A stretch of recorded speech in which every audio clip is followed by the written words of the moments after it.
Alton. Task force fails to agree plans to stop future petrol crisis. Further tests needed to confirm how Paula Yates died. Motorists warn driving when tired has same effect as drink. And British pedal power earns another Olympic medal.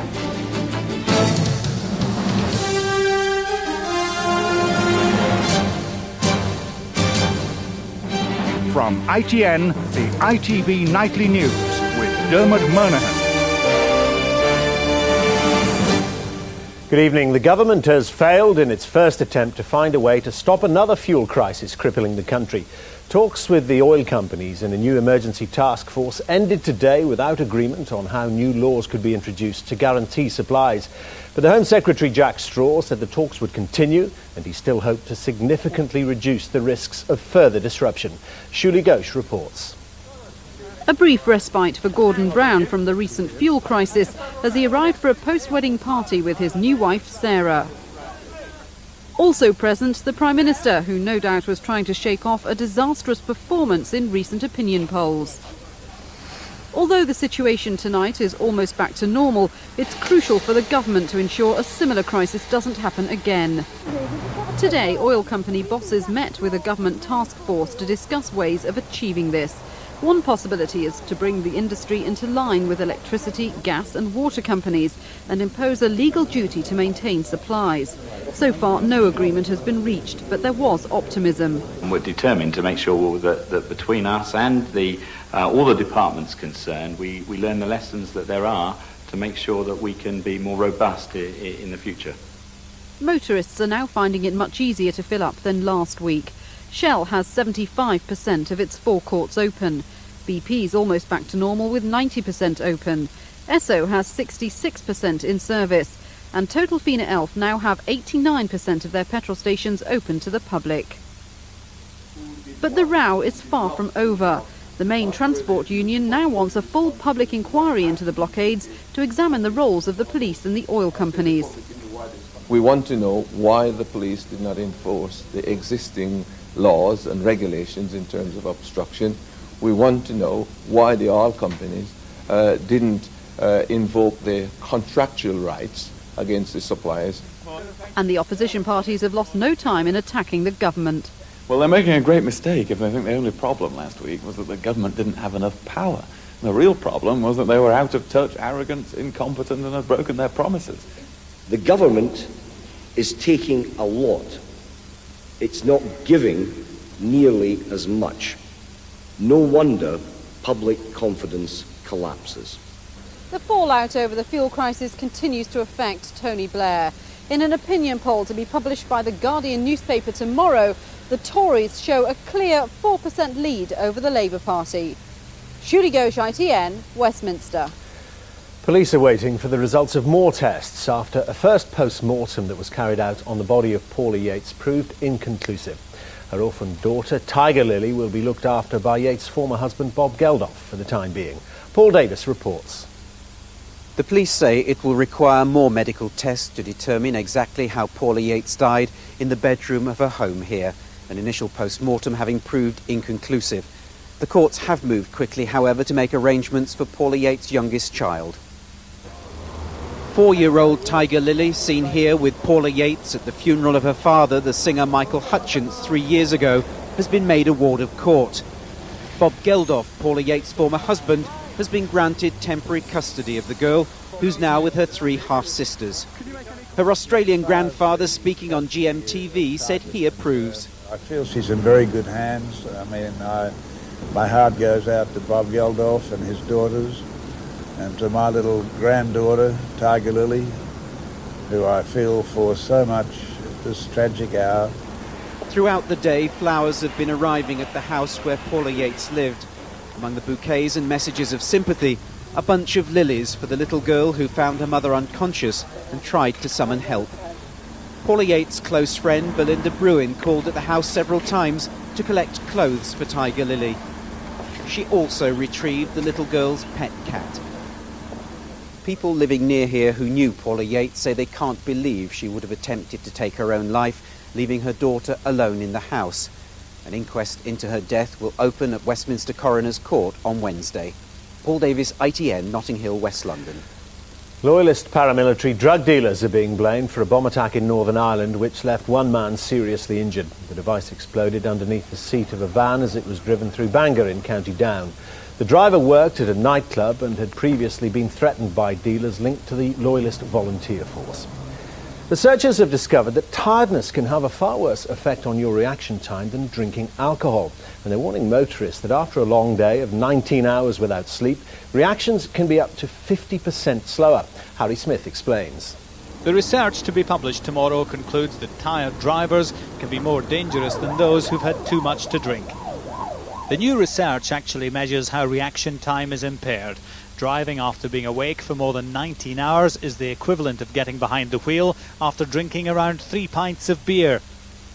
Safety campaigners say police should be able to test for tiredness as well as drink. We believe it's quite likely that given the right level of research and development, then a simple test should be available for the police to exercise to tell whether people are impaired by sleep as well. The fact that tiredness can kill should come as no great surprise. But what this research does is set out for the first time in stark terms just how dangerous it can be to get behind the wheel when you haven't had enough sleep. Harry Smith, ITN, Central London. Marks & Spencer has had another revamp, this time of its management. It's saying goodbye to its chief executive, Peter Salisbury, after new figures showed sales still weren't picking up in spite of all the company's recent changes. Chris Choi has more details. Shoppers at Marks & Spencer tonight, loyal though many have been lost. And today the firm also lost its managing director. He resigned along with 2 colleagues after presiding over a commercial fight back with only mixed results. Marks & Spencer is in the middle ground, squeezed between the so-called brands with attitude, the French Connections, the Gaps, the Next, and on the other hand the discounters Matalan, Peacock. Changes are more than mere window dressing. 22 stores got a facelift. There's a new designer range. Sizes have been made more generous. Yet today, a 1.2% sales slip over 6 months was revealed. 21 million was lost through petrol upheaval. Other problems are longer term. They've been deemed to be halfway between 2 stools. So they've been a bit fuddy-duddy for the young and a bit young for the elderly. And I think that's a very dangerous thing. Unions tonight condemned a £1.2 million payout for the departing M&S managers. First it was stores like this, now it's management that's been revamped, and today nobody's sure whether this is just the latest stage in a long story of decline or the start of a new chapter of recovery for Marks & Spencer. Chris Choi, ITN, Central London. Relatives of victims of the Southall and Paddington rail crashes called for the urgent introduction of a better protection system on Britain's trains today as another public inquiry into safety began. It'll look at a number of systems on offer. The Action Group is also demanding more accountability from the train operators themselves. I believe the only way to ensure that we do get the best system on our trains is to make company directors responsible for their actions. And that means a change in the law. The Liberal Democrats are trying to put themselves forward as the radical alternative to Labour at their party conference in Bournemouth. On their first full day today, they backed a plan to give legal recognition to gay relationships and to raise taxes. Here's our political correspondent, Lauren Taylor. Charles Kennedy is seeking alliances on every possible front. Tonight he was sharing a platform with the head of the TUC, John Monks, with an eye firmly on the votes of union members. The Lib Dems hope to cast themselves as more radical than Labour. One big gamble is their promise to raise taxes for better public services. Their Shadow Chancellor Matthew Taylor arguing people would accept the idea as it would be clear where the money was going. A better future for our children, a more dignified future for our pensioners. If excellent education and decent pensions are tax and spend, must we simply accept failing schools, shrug at pensioners in poverty, for fear of 3 small words? But there were also promises designed to woo Tory voters, such as cutting red tape. However, one motion that was unlikely to win over hardened Conservatives was to give gay couples the same rights as married couples. It was passed with little opposition after a debate highlighting some of the inconsistencies facing gay partners. I can let my partner collect reward points for me. But if I'm in hospital and I'm on a life support machine, he can't decide whether that machine gets switched off or not. Charles Kennedy believes he can win support by being more daring than Labour and less populist than the Tories. But some of his ideas, including higher taxes and giving legal recognition for gay couples, are high risk, as they could cost him some of the mainstream votes he's so keen to win over. Lauren Taylor, ITN, Bournemouth. At the Olympics, Britain has picked up another medal courtesy of the cycling team. Yvonne McGregor won a bronze in the individual pursuit event. There was something of a disappointment for Australia when their star swimmer Ian Thorpe showed he can be beaten. Here's Graham Miller. It was the race that brought Australia to a halt. Everyone wanted to see if Ian Thorpe, their teenage swimming sensation, could add a third gold medal to the two he won on Saturday. But he was up against his biggest rival, Peter van den Hoogenband of Holland, who'd smashed the 200-metre freestyle world record just to make the final. It was thrilling, the two dead level on the final length, the Torpedo and the Flying Dutchman stretching for the finish. But despite the crowd willing Thorpe to his golden hat-trick, it was van den Hoogenband, the medical student, who diagnosed the Sydney teenager was human after all. Paul Palmer, who trailed home fifth in British record time, said he thought it was one of the greatest races ever. The boom in British cycling continued when Yvonne McGregor picked up Britain's fourth medal in these games, winning bronze in the women's individual pursuit. The 39-year-old from Wilmslow in Cheshire had the crowd at the velodrome on the edge of their seats as she came home third by a mere 0.08 of a second.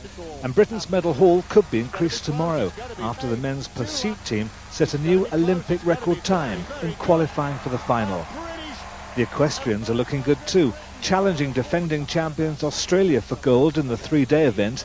They would have been closer, but for a dramatic fall by Ian Stark at the cross-country water jump. Meanwhile, the British team have confirmed they'll be investigating how European judo champion Debbie Allen was banned from competing after she failed to make the correct weight. To add to the controversy, it was later discovered the official scales have been tampered with. Graham Miller, ITN Sport, Sydney.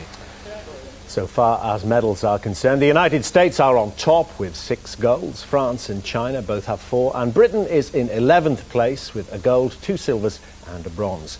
Well, those are the medals, and the fourth day of competition is just beginning in Sydney, and we can go live to our correspondent Mark Austin. So Mark, what are the main events we should be looking out for?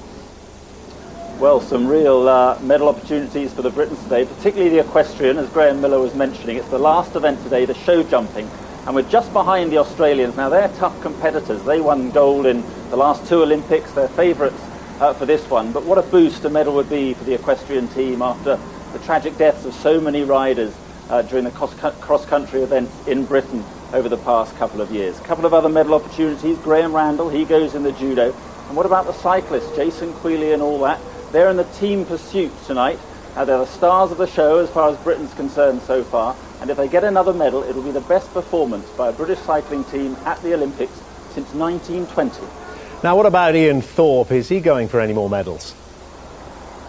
Well, he is, but I can tell you, Dermot, I've never seen so many glum faces in a swimming arena at an Olympics. The hope and the expectancy on this young fella is enormous. It's almost as if a silver medal isn't good enough for him. He goes tonight, though, in the 200 metres relay. He's got another opportunity for gold. If he gets it, that's 3 golds. That would put him up amongst the swimming greats in Olympic history, and he's only 17. Looking forward to it. Mark, thanks a lot. Football, and in the Scottish Premier League, Celtic beat Dunfermline 2-1. The winner was scored by Henrik Larsson just 4 minutes before the end of the match. It was enough for Celtic to reclaim their place at the top of the table. Tonight's main headlines again. A government task force has failed in its first attempt to agree a way to stop another fuel crisis crippling the country. Talks with the oil companies will now continue through the week, and further tests are being carried out to try to find out how Paula Yates died after a first post-mortem proved inconclusive. Tonight's financial figures in London. The 100 share index ended 7 points lower. On Wall Street, the Dow Jones reached a 5-week low, tumbling over 118 points. And the pound is up just over 0.75 cents against the dollar compared to the end of last week. Right, it's time now for our regular look at tomorrow's front pages, dominated yet again by fuel. And The Guardian leads with that opinion poll, which shows Labour trailing the Conservatives by 4 points. The paper says the falling popularity of the government will be a bitter blow to the Prime Minister, who's pictured looking grim-faced. The Telegraph claims ministers have climbed down over the petrol protests by backing away from threats to bring in emergency powers to protect fuel supplies. It pictures Mick Jagger's daughter Elizabeth making her debut on the catwalk. The Chancellor Gordon Brown has told The Times he won't be lowering fuel taxes and he intends to stick to the government's 3-year spending review. He's shown with his new wife Sarah arriving at their wedding party. The Daily Mail reports on new claims that the Prime Minister and Gordon Brown lied about Bernie Ecclestone's £1 million donation to Labour. And I Want Tiger is the Mirror's headline as it reports that Michael Hutchins' mother has said she wants custody of her granddaughter, Tiger Lily, who's featured prominently. And that's tonight's news. The ITV Evening News is at 6:30 tomorrow, and I'll be here again at 11 from the ITV Nightly News team. Goodbye.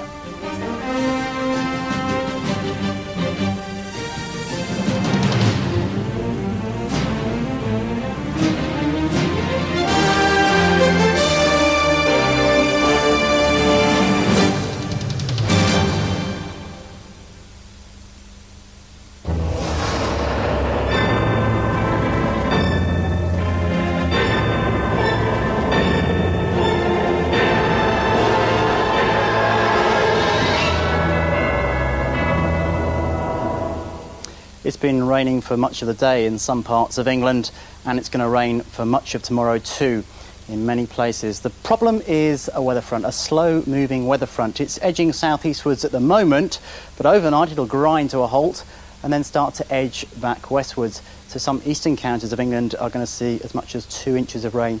That could well cause some problems. So a wet night to come for parts of Lincolnshire, East Anglia and the southeast. Further west, a drier picture, just 1 or 2 showers around the coast. Some patchy fog forming as the winds fall light and temperatures dip as low as 4 degrees in some Scottish glens. That rain beginning to edge back westwards into parts of Yorkshire and the East Midlands by tomorrow morning. That process will continue through tomorrow, that rain moving slowly northwards and westwards into some other northern eastern parts of England, eventually eastern Scotland later on. That wind whipping up across the North Sea, gales by the end of the day here. A better picture further west, more in the way of brightness, but even here 1 or 2 showers breaking out, especially down the southwest. Temperatures at best 17, but along that east coast no higher than 14. I'll leave you with a summary. Power Gen. Power, whatever the weather.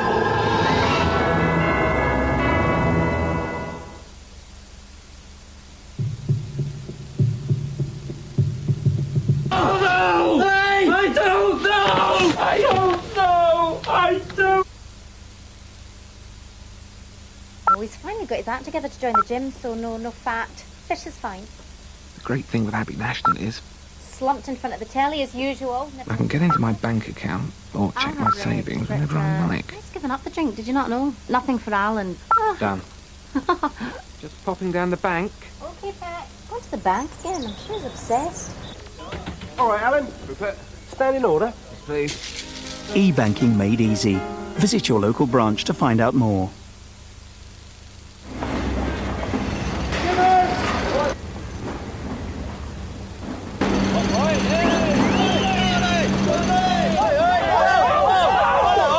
Try One Day AccuView contact lenses. Made mainly of water, they're unsurpassed for comfort. Contact lenses have changed. Why don't you? Muller Light yogurt. Should you be eating that? Yeah. It's virtually fat-free. So much pleasure. Where's the pain? I like you very much. I like your flakes. With Kellogg's fruit and fibre, I'm an easy touch. A splash of ice-cold milk is all it takes. I like your coconuts. Your plump and juicy raisins are divine. Your apple sliced bananas and your hazelnuts. Just make sure the bowl you're in is mine. No, do you want any babies? No, why? Because Dad said kids were expensive. I think he meant buying clothes and toys and things. For 175 years, Standard Life have performed really well, so you can provide really well for your family. Oh, she's lovely. What did you say she was? Just over £8. Nan, you said they were free. Standard Life for pensions, investments, healthcare and banking.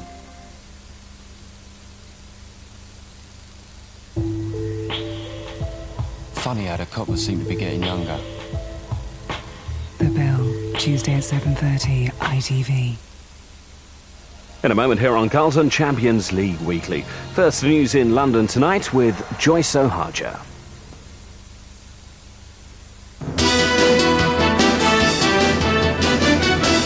Good evening. Murder Squad detectives have created giant posters showing two men they want to trace in connection with a killing in South London. The posters are now on roadside hoardings close to where Jaap Bornkamp was stabbed to death. The two men were filmed by security cameras approaching Mr. Bornkamp seconds before the attack. Damon Green reports. It's the latest ploy to catch a homophobic killer. The advertising hoardings mounted just yards from where he struck. An attempt to grab the attention of passers-by who may have been witnesses that day. Detectives determined to use any means in their power to bring the murderer of Jaap Bornkamp to justice. Had a young man stabbed to death right outside Deptford Town Hall. We're working very closely with members of the gay community and other people in the community, and I'm sure that they will be able to help us to solve this crime. Dutch-born Jaap Bornkamp was killed by a single stab wound to the chest as he walked home from a night out in South London. A closed-circuit TV camera recorded the last moments of his life as he walked along the New Cross Road early on the morning of June the 4th. Another camera yielded a vital clue when police studied footage of two men in the same area moments later, but so far detectives haven't been able to identify them, a step they think would help conclude the murder hunt. But they have discovered the combat knife which was the murder weapon. Now they're hoping to find out who owned it and who used it. The knife is very distinctive. It's like a commando type knife. It's a camouflage colour and it's got a distinctive spider on a web on the handle. And I believe that someone will know of someone who used to carry this sort of knife and has now not got that knife. Bornkamp was a gay man who made his living as a florist. Police are treating his murder as a crime of hate, and they know they'll need help from the public to find the person who did it. This is Damon Green for London Tonight. Families of victims of the Southall and Ladbroke Grove disasters have repeated their demands for the government to improve rail safety. It came at the start of an inquiry into the future of safety on Britain's train network. 7 people died at Southall in September 1997. 31 people were killed in October's crash at Ladbroke Grove. This report from Phil Bales. 2 rail disasters in less than 3 years. Now the inquiries into both come together to decide which train warning system could best prevent another one. The Clapham crash almost 12 years ago led to a similar investigation which recommended the automatic train protection system throughout the network. It was abandoned because of the cost. Now survivors of the most recent accident say it should be installed now. What we need is ATP on the network, not just individual train companies. No one else in Europe plays with people's lives to the extent that we do, and this is what's happened. The railway industry is treating us with contempt. After the Paddington crash, in which 31 people died, the government pledged costs would not be a factor. But already the survivors say the railway industry is pushing for a cheaper alternative, the train protection warning system, which at present doesn't work on high-speed trains. It was a view confirmed by the inquiry's own counsel. There is a unanimous view among Railtrack, the government, the HSE and train operators that TPWS is the short-term partial solution. The rail companies say it can be introduced quickly and developed for faster trains. For the survivors and the relatives of those who died, tomorrow has special significance. It's the 3rd anniversary of the Southall disaster. This inquiry will finish early so that all can go to a service in memory of the 7 who were killed. In Westminster, this is Phil Bales for London Tonight. Car workers at Ford's Dagenham factory are to be balloted on strikes in protest at plans to end vehicle production at the plant. The move was decided by shop stewards at the Essex plant, where Fiesta production is due to end by early 2002. Before today's meeting, workers staged an unofficial 2-hour walkout. A man who's been accused of rape by 7 women told a court today that he was unlucky. Nicholas Edwards said the women lied and made up malicious versions of dates with him. Edwards, who's from Sydenham, is on trial accused of raping a woman in his flat in 1998, which he denies. Newham Council's state-of-the-art CCTV system has been hailed a success after the crime rate in the borough fell by 70%. The £2.75 million smart cameras alert police by recognising a known criminal's face. The Millennium Dome could be saved by some of the world's most beautiful women. The Greenwich attraction is contracted to host the Miss World competition in November. Closing the venue would breach the deal, sparking potentially massive compensation claims. That's it for now on London Tonight. Tomorrow we'll be at the memorial service marking the 3rd anniversary of the Southall rail crash in which 7 people died, and we'll have the latest from the joint inquiry into the Southall and Laverick Grove disasters as safety experts prepare to give their evidence. That's it. We're back in the morning with bulletins starting at 6:10. Until then, good night.